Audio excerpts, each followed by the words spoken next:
किसान और खेत विरोधी है। ये बात किसान और किसान कल्याण विभाग पर चर्चा में साबित हुई और आज उसकी ढोल की पोल पूरी तरह से खुल गई। देश के कृषि मंत्री शिवराज सिंह चौहान ने, जिनका ट्रैक रिकॉर्ड कभी रायसेन में किसान के खून से होली खेलने का है तो कभी मंदसौर में किसान के खून से होली खेलने का है, दुर्भाग्य ये है कि अब वो देश के कृषि मंत्री बन गए हैं। देश के उसी कृषि मंत्री ने सदन को बरगलाया, देश को बरगलाया और किसान को बरगलाने की एक नाकाम कोशिश की। लंबी बातें आदरणीय दिग्विजय सिंह जी बताएंगे, अपने वक्तव्य में उन्होंने क्या कहा, और मेरे आदरणीय साथी संजय सिंह जी बताएंगे। केवल 3 पहलुओं को एक एक लाइन में मैं ज़रूर कहना चाहूँगा। मोदी सरकार ने सदन में ये कहा कि लागत पर 50% मुनाफा वो देंगे, ये उनका सिद्धांत है और उन्होंने इससे कभी गुरेज नहीं किया।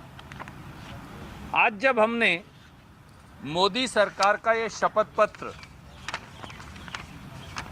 जिसकी तारीख है 6 फरवरी 2015, देश की सुप्रीम कोर्ट को मोदी सरकार ने ये शपथ पत्र, जिसकी प्रतिलिपि मैं आपको भेज रहा हूँ, शपथ पत्र देकर कहा कि किसान को हिंदुस्तान में कभी लागत पर 50% मुनाफा नहीं दिया जा सकता।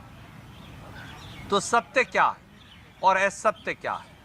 किसान से इससे बड़ा घोर अन्याय हो ही क्या सकता है? दूसरा, किसान के बारे में ये कहा गया कि स्वामीनाथन आयोग, जिसका गठन डॉक्टर मनमोहन सिंह जी, श्रीमती सोनिया गांधी जी, कांग्रेस की यूपीए की सरकार ने किया था, उसकी रिपोर्ट को कांग्रेस ने कूड़ेदान में डाल दिया। पर मोदी सरकार ने 6 फरवरी 2015 को इसी शपथ पत्र में बताया कि कांग्रेस की सरकार ने स्वामीनाथन आयोग की 175 जो रिकमेंडेशंस हैं वो लागू कर दी थी। तो सत्य क्या है या असत्य क्या है?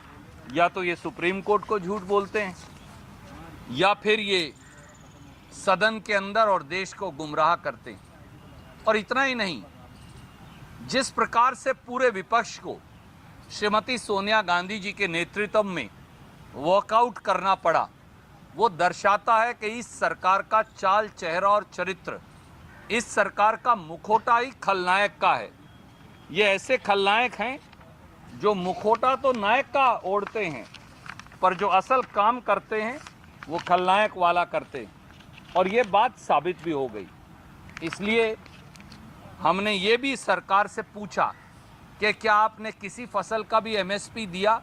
तो वो कहते हैं किसान को एमएसपी की आवश्यकता ही नहीं है।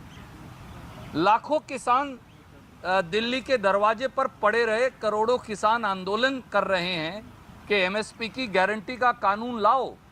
अगर एमएसपी की ज़रूरत ही नहीं, अगर हमारी जिन्स, हमारी फसल एमएसपी से ज़्यादा बिकती है, तो फिर एमएसपी की ज़रूरत क्या थी? पर ये हमने जब साबित किया इनके आंकड़ों, जवाबों और तथ्यों के साथ कि आज तक कभी भी मोदी सरकार ने न्यूनतम समर्थन मूल्य पर धान की आधी, गेहूं की 22% और बाकी 23 फसलों में से 21 फसलों में कोई फसल 5% से ज़्यादा एमएसपी पर नहीं खरीदी। जब इतना बड़ा सत्य देश के सामने सदन के पटल पर आया, वो भी इन्हीं के जवाब के आधार पर, तो अब देश के प्रधानमंत्री, कृषि मंत्री और मोदी सरकार कहती है किसान को एमएसपी देने की आवश्यकता ही नहीं।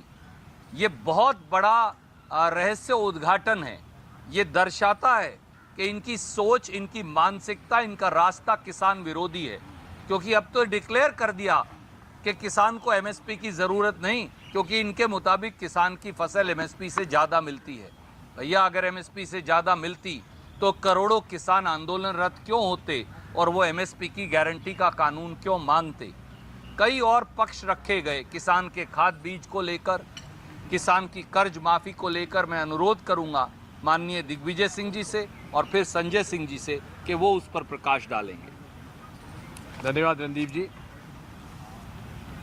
माननीय कृषि मंत्री जी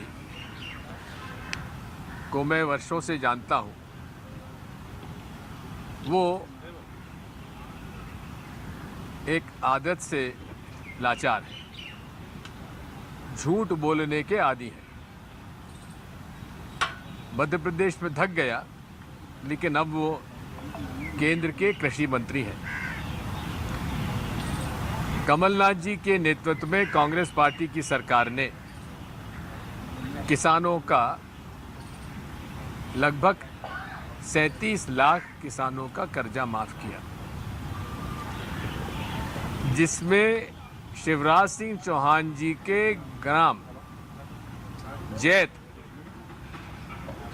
जिला सीहोर के रिश्तेदारों का कर्जा माफ हुआ और माननीय तत्कालीन मुख्यमंत्री शिवराज सिंह चौहान जी के कृषि मंत्री का यह बयान आया कि हाँ, कांग्रेस के राज्य में कर्जा माफ हुआ। लेकिन सदन में कृषि मंत्री जी कहते हैं कि कांग्रेस सरकार को जो मौका मिला था उसमें उन्होंने कोई कर्जा माफ नहीं किया। ये असत्य है और उसका प्रमाण हमारे पास है और उसकी जो प्रोसीडिंग्स है मैं कल तक आपके पास दे दूंगा और कोऑपरेटिव मिनिस्ट्री के डिस्कशन में ये बात हम लोग से उठाएंगे। मुझ पर लांछन लगाया कि दिग्विजय सिंह ने जब 2003 में मुख्यमंत्री पद छोड़ा तो केवल 7.5 लाख एकड़ में सिंचाई होती थी और उन्होंने 47 लाख एकड़ में सिंचाई कर दी। मेरे पास हेक्टेयर में मेरे पास उन्हीं के मिनिस्ट्री का, उन्हीं के सरकार का ये है डिटेल है। 1997-98 में potential created was 33 lakh hectare. मेरे समय में, मेरे कार्यकाल में, और जब मध्य प्रदेश का विभाजन हुआ उस समय 33 लाख हेक्टेयर में सिंचाई उपलब्ध थी और इसके कई प्रमाण हैं। इस तरह से उन्होंने हर बिंदु को बड़ा चढ़ाकर बताने की उनकी आदत है। अपने भाषण में उन्होंने खाद की बोरी में क्या कहा, ये भाई संजय सिंह जी आपको बताएंगे। धन्यवाद।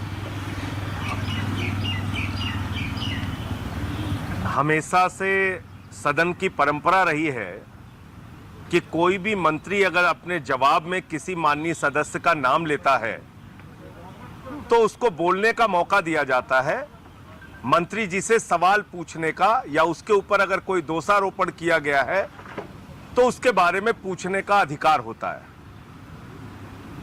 दिग्विजय सिंह जी का नाम लिया गया, रणदीप सिंह जी सुरजेवाला जी का नाम लिया गया, मेरा नाम लिया गया और हम तीनों लोगों को आज इस अधिकार से वंचित किया गया, हमें बोलने नहीं दिया गया। मेरा क्या सवाल था? मैंने मंत्री जी से कहा कि खाद की बोरी में आपने 5 किलो खाद कम कर दी, तो क्या दाम भी आपने कम किया? तो मंत्री जी ने कहा नहीं नहीं, 5 किलो नहीं 10 किलो कम की और दाम भी कम कर दिया। यह पूरी तरीके से असत्य है, गलत है। यूरिया की बोरी में 10 किलो कम किया, 268 रुपए 50 किलो की बोरी का दाम था, 266 रुपए 40 किलो की बोरी का दाम है। 2 रुपए कम किया, इतना तो पैकेजिंग का कम हो जाएगा। यानी 50 किलो की जो बोरी थी उसमें थोड़ा ज्यादा बड़ी बोरी लगती होगी और 40 किलो की बोरी थोड़ा कम लगती होगी, तो बोरी का दाम 2 रुपए कम किया होगा। खाद का दाम तो कम नहीं किया आपने, 10 किलो खाद किसानों की आपने चुरा ली। तो देश को गुमराह कर रहे हैं देश के कृषि मंत्री, किसानों के बहुत बड़े हितैषी बन रहे हैं कृषि मंत्री जी और मोदी जी की सरकार। 750 किसानों ने अपनी शहादत दी, 3 काला कानून आप लेके आए, 1 साल तक किसान सड़कों पर बैठा रहा आपके राज में, और अभी भी बेशर्मी के साथ आप ये कह रहे हैं कि आप किसानों के हितैषी और किसानों का भला कर रहे हैं। ये बिल्कुल गलत बात है और हम लोग अब आगे इस पे